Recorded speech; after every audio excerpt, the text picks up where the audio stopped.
Ayan, ang ating menu for today. Tayo po'y magluto ng patula. Ayan, sariwang-sariwa, kapipitas pa lang, galing sa puno.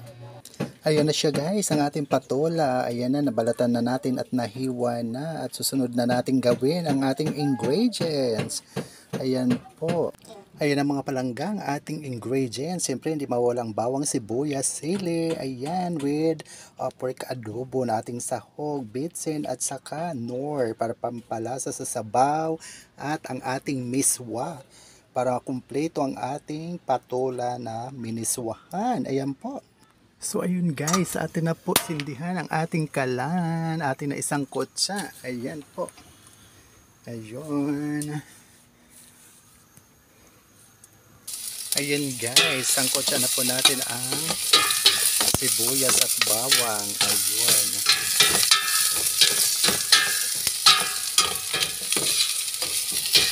Ayan. Sunod na natin ang pork. Ayan, nalagay na natin ang ating sahog na pork adobo. Lagay na rin po natin ang sili para maging spicy po siya. So, ganun lang po. Siyempre, nailagay na po natin ang ating patula para magkaroon na po siya ng tubig. Ang pinakatubig po natin na lang nito ay ang tubig ng patula mismo sa katawan niya. So, yun. Mag-add-ons tayo ng konti na lang kasi may ang patula, may sabaw na yan, may tubig na siya. Yan.